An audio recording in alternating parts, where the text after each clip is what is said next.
When we think of the Second World War, one of the dominant images is of American troops storming an enemy beach. The ships offshore, the distant explosions as shells from battleships and cruisers pulverize the landing beach, the men climbing gingerly down rope nets into the landing craft, the building tension as the landing craft approach the beach, and the climactic moment when the ramp drops and the men charge out onto the sand. It might be North Africa, the South Pacific, Italy, or Normandy.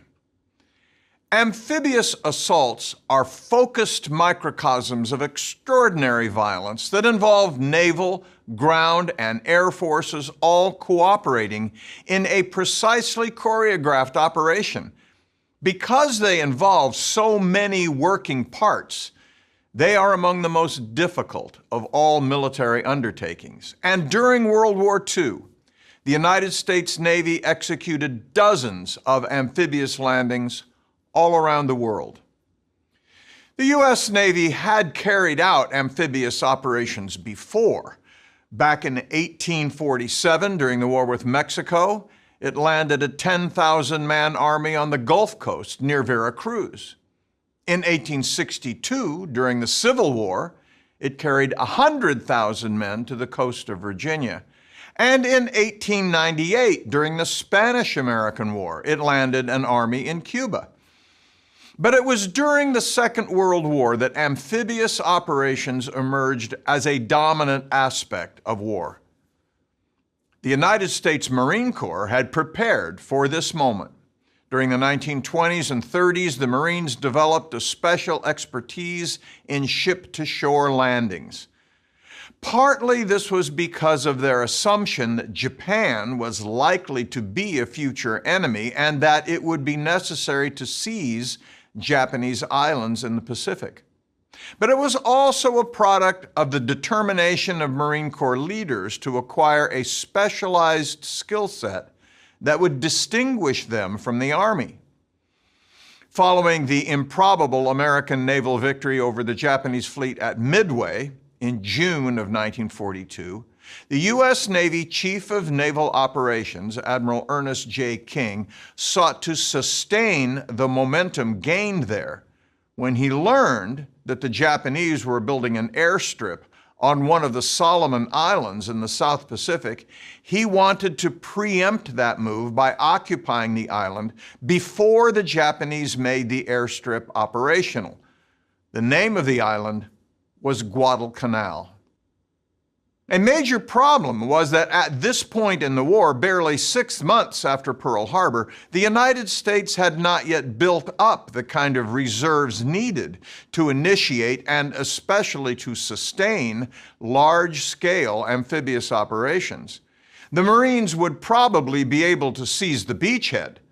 The bigger question was whether they could be supplied afterward, providing them with the food, fuel, and ammunition needed to hold it. In short, the decision to land on Guadalcanal was an enormous gamble. The man tasked to oversee the invasion was Vice Admiral Robert Gormley, who until recently had held a diplomatic post in London. Gormley had few resources at hand for such a daunting task, but King was in a hurry, and he insisted that Gormley get on with it and do the best he could with what he had. The initial landings were all but unopposed. The Marines scrambled ashore, chased off the Japanese construction troops who were building the airfield, and staked out a defensive perimeter. The hard part was still ahead, for the Japanese were determined to retake the airfield and drive these impertinent invaders into the sea. Rather than a quick victory, the fight for Guadalcanal became a 6-month slog. Guadalcanal was also a terrible place to fight, with an average year-round temperature of 87 degrees and rain that fell 197 days a year, a thick jungle of liana vines, kunai grass, and bamboo began only a few feet from the water's edge and covered the entire island like a green blanket, including the mountains, rising more than 7,000 feet above the sea. Keeping the embattled Marines supplied and eventually reinforced was a terrible strain on Allied resources, especially shipping. Though the campaign's official name was Operation Watchtower, nearly everyone referred to it as Operation Shoestring. All amphibious landings are joint operations. That is, they require the cooperation of different branches of service. The Navy escorted the invasion force to the island and then guarded the beachhead. The Marines seized the beach and the airfield and defended it. The transport ships kept them supplied, and planes on Navy carriers gave them air cover. Misunderstandings and disputes between and among these various commands is one reason amphibious operations are so fraught. The Japanese High Command wasted no time in organizing a counterattack. The very first night, they attacked the American enclave at Guadalcanal from the air, and the next night they sent a powerful naval force to attack the Allied warships off the beach. In one of the worst defeats in American naval history, the Battle of Savo Island, the Japanese sank 4 Allied cruisers, damaged a 5th, and got away unscathed. At least the transports were spared. Even so, the commander of those transports, Rear Admiral Richmond Kelly Turner, was embarrassed and angered by this defeat. He blamed it on the commander of the American carrier force, Frank Jack Fletcher, who, in Turner's opinion, had not done enough to protect the beachhead. Turner's anger was more a measure of his frustration than the circumstances. The Japanese had attacked in the middle of the night, which meant that the planes from Fletcher's carriers would not have taken part anyway.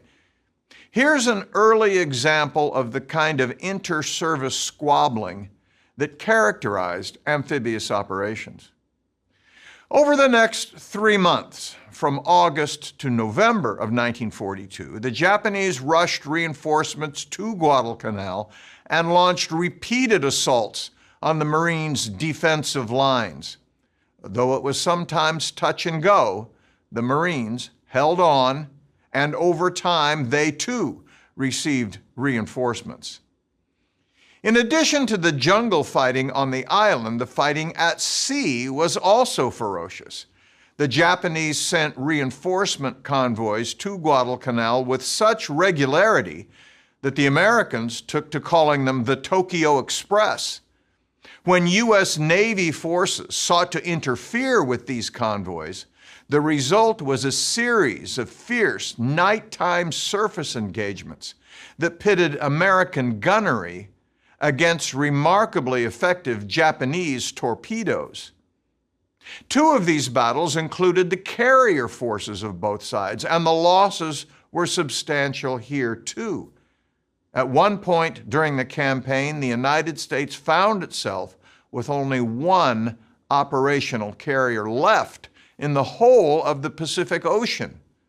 So many ships were sunk in these engagements from both sides that the ship channel off Guadalcanal came to be called Iron Bottom Sound. It proved too much for Gormley. In addition to his marginal resources, Gormley suffered physically from severely impacted teeth and infected gums. Admiral Nimitz feared he might actually have a nervous breakdown and replaced him with Vice Admiral Bill Halsey, who was universally known as Bull, and only partly because of his bulldog features. Halsey's appointment improved morale on the island and brought a new aggressiveness to American operations.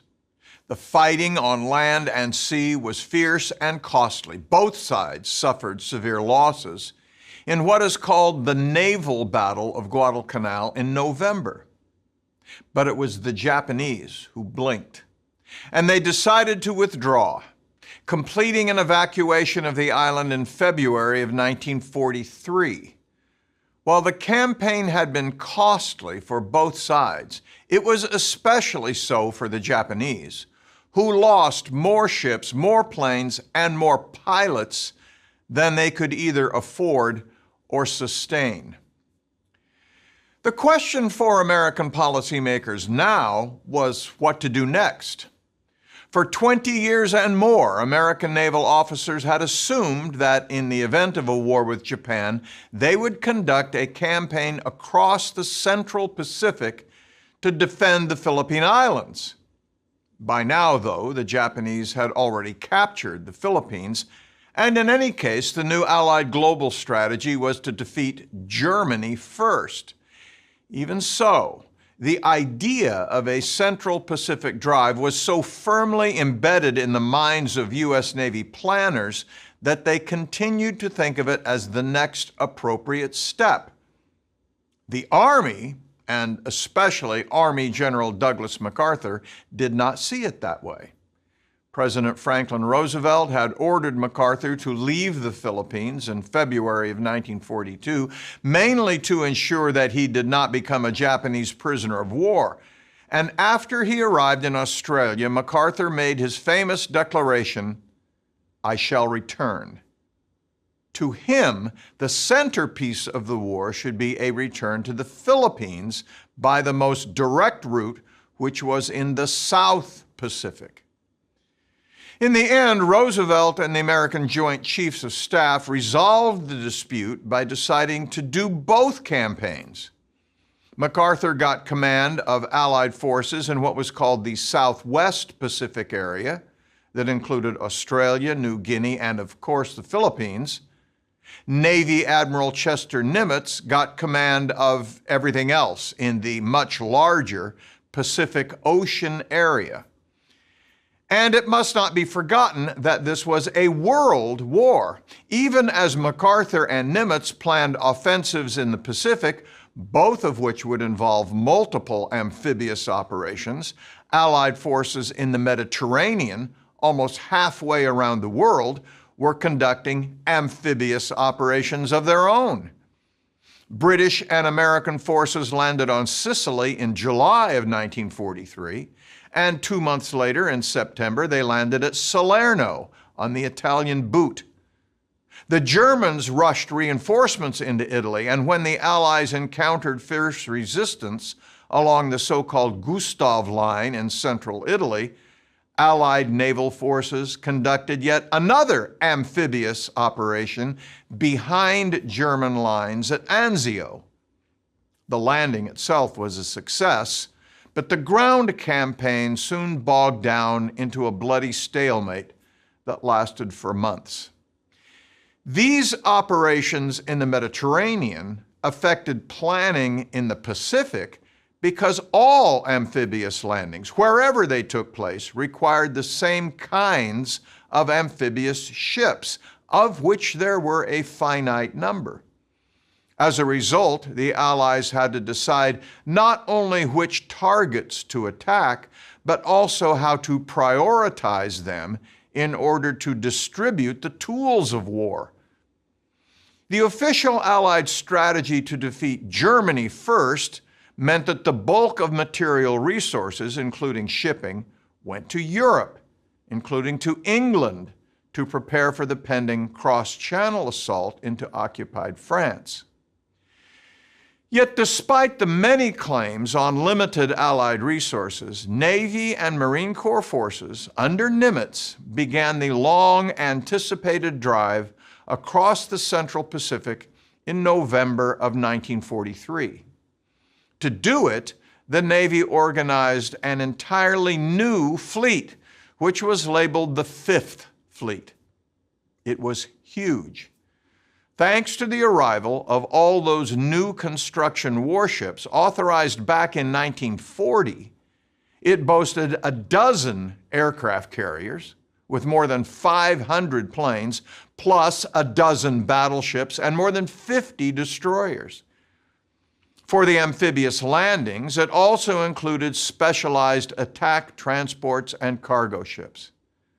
To command the new fleet, Nimitz appointed Rear Admiral Raymond Spruance, who had performed so well in the Battle of Midway and who had been serving as Nimitz's chief of staff since then. Spruance's initial target in this new campaign was the tiny island of Baishio, which was part of an atoll named Tarawa. By this time, the Navy and Marine Corps team had developed a regular protocol for amphibious operations. First, the battleships and cruisers shelled the targeted island to suppress enemy defenses ashore. Then, when the ships lifted fire, bombers and fighters from the carriers plastered the island with bombs. After that, the Marines climbed down into their landing craft. Officially called Landing Craft Vehicle and Personnel, or LCVPs, they were almost universally referred to as Higgins Boats, after their designer, Andrew Jackson Higgins. Once the Higgins boats delivered the assault force onto the beach, the Marines would storm ashore to suppress any surviving enemy defenders. One problem at Tarawa was a shallow coral shelf that extended out a quarter-mile or more from Baishio Island. An unusually low tide, called a neap tide, on the day the Marines landed, meant that the Higgins boats grounded on that coral shelf while they were still well off the beach. The Marines had to climb out and wade ashore, carrying their rifles and packs, while Japanese machine guns ashore cut them to pieces. One Marine who survived the ordeal said that the bullets hitting the water sounded like rain on the roof. It took the Marines 3 days to take Baishio, and the cost was heavy, especially for so small an island, less than a square mile in size. 1,000 Marines were killed, twice that many wounded. As usual in these Pacific Island battles, the Japanese suffered far more. Their entire garrison of nearly 5,000 men was wiped out. Only 17 Japanese soldiers were taken alive.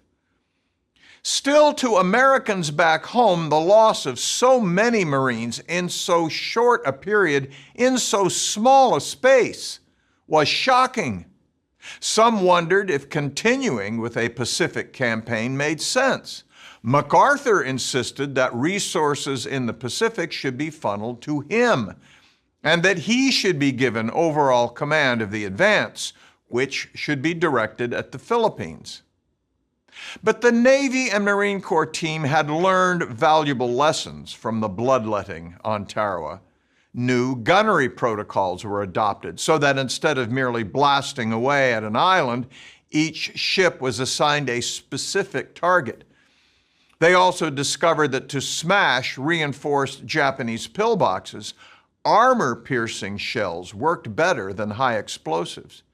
And to prevent the Higgins boats from being stuck on shallow coral reefs, factories back in the United States were directed to produce hundreds and eventually thousands of small tractor-like vehicles called alligators or buffaloes that could crawl over coral reefs. Armed with these new lessons and new equipment, the Fifth Fleet next attacked the Japanese island of Kwajalein in the Marshall Islands. There, the preliminary bombardment was more effective, the landings more efficient, and the capture of the islands was achieved with significantly lighter casualties. Logistics. Though it is less glamorous than combat, the ability to supply and sustain forces both ashore and afloat is often the key to success in any conflict. Since antiquity, success in war has often depended on the ability of the two sides to maintain an effective supply operation, which is called logistics.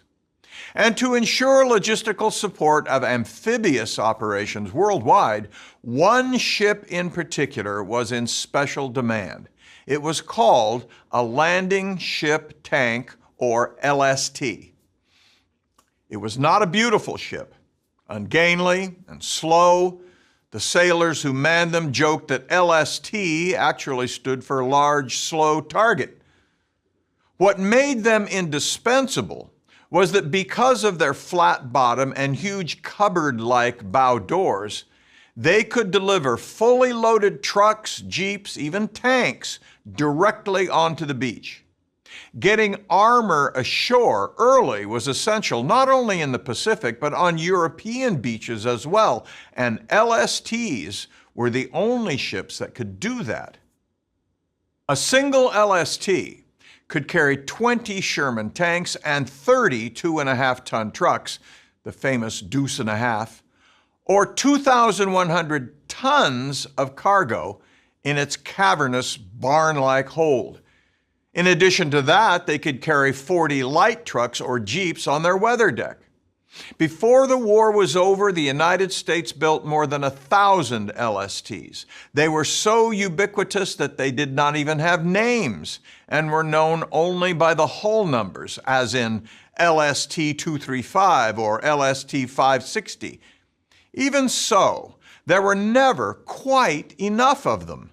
They were needed in the Mediterranean to sustain the beleaguered beachhead at Anzio. MacArthur needed them for his campaign in New Guinea, and of course, they were needed for the Central Pacific Drive. Deciding where to send them was a central element of Allied strategic planning. The most pressing demand was in England, where Eisenhower was building up resources for the cross-channel invasion of Nazi-occupied France, D-Day. Among military practitioners, that term, D-Day, refers to the day that any major operation gets underway, just as H-hour is the moment the operation begins. There was a D-Day on Guadalcanal in North Africa, in Sicily, Italy, and Tarawa. But since the end of World War II, D-Day has come to refer to one particular D-Day, the one that occurred on June 6, 1944. It has a long backstory. The Americans had wanted to do it sooner. Germany first, after all, was the basic assumption behind Allied planning. There was even some talk, which was mostly wishful thinking, that it might be possible to launch some kind of cross-channel attack as early as the summer of 1942. Such an ambition was pie in the sky, but American planners did seriously expect that an invasion could and should take place in 1943. The British, however, were more circumspect. They had been in the war since 1939 and were more pragmatic about how soon an invasion of France could take place. In part, this was a product of the British experience in the trenches of France and Flanders during World War I, and the fact that the British Expeditionary Force had been driven off the beaches at Dunkirk in 1940. Consequently, while the British fully embraced the Germany first strategy and paid lip service to the idea of an early invasion, they also wanted to ensure that when an invasion did take place, it was certain to succeed. The Americans thought the British were dragging their feet. The British thought the Americans were being naive. In due time, they all agreed on May 1st, 1944, as D-Day. As that date approached, however, they saw that they needed an extra month to build up the number of landing craft and especially the essential LSTs, so the date was postponed to June 5th. Then it had to be postponed one more day due to the weather. The largest amphibious operation in world history, therefore, took place on June 6, 1944. It included 284 warships from half a dozen countries, including Canada, France, Holland, Norway, and Poland, as well as Britain and the United States. There were also nearly 2,000 amphibious ships, including 311 of the precious LSTs. Counting the hundreds of Higgins boats, the invasion force totaled more than 6,000 vessels. Of all the impressions veterans recalled in the years afterward, the most enduring and ubiquitous was the vista of thousands and thousands of ships of all classes stretched from horizon to horizon. The protocols employed reflected the sequence of amphibious operations elsewhere, except on a larger scale. The Naval Bombardment Group included British, French, and American heavy ships, including the battleships Texas, Arkansas, and Nevada, the last of which was a repaired and refurbished survivor of Pearl Harbor. The shelling was relatively short, since the Allies were counting a great deal on the element of surprise. After the big ships lifted fire, nearly 2,000 bombers from England dropped hundreds of tons of bombs on or near the target beaches. Despite all that ordnance, however, the dense cloud cover over the target beaches meant that most of the bombs fell too far inland. On the American beaches, codenamed Utah and Omaha, the invaders were Army soldiers, not Marines. Many were participating in their first operation. They had been told that the naval gunfire and aerial bombing would knock out most of the enemy positions, and that the bomb craters would provide ready-made foxholes for cover. Neither of those things proved to be true. Indeed, on Omaha Beach in particular, the men who landed in the first wave were almost immediately pinned down. The invasion of Omaha Beach stalled. What saved the day was a handful of British and American destroyers that were recalled from screening duty and sent to provide close-in gunfire support to the men on the beach. Most of the destroyers were from American Destroyer Squadron, or DESRON, 18, commanded by Captain Harry Sanders, joined by several Royal Navy destroyers. They steamed in toward the beach at high speed and took up positions only 800 to 1,000 yards from the surf, with only an inch or two of water under their keels. They were so close, they were hit by rifle bullets from shore. The fire from their 5-inch guns allowed the soldiers pinned down on Omaha Beach to advance off that terrible killing ground and scramble their way to the top of the bluffs. By late afternoon, though the beach was not yet fully secure, it had become evident that the invaders would not be driven into the sea. Getting the men ashore was a crucial first step, but just as in other amphibious assaults in the Pacific, the key to success was sustaining them there and expanding the beachhead. That required the LSTs to conduct virtually continuous round trips back and forth across the channel, bringing in reinforcements and ammunition to France and carrying wounded Allied soldiers and German prisoners back to England, a process that went on for weeks.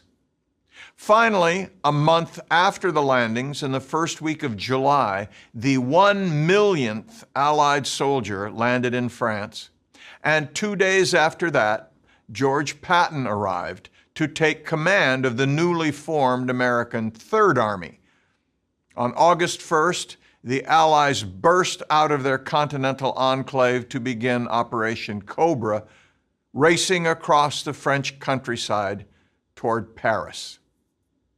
Stunning as that achievement was, it becomes even more remarkable in light of the fact that only 9 days after D-Day in Europe, Spruance's U.S. Fifth Fleet carried out another full-scale amphibious landing on the island of Saipan in the Pacific.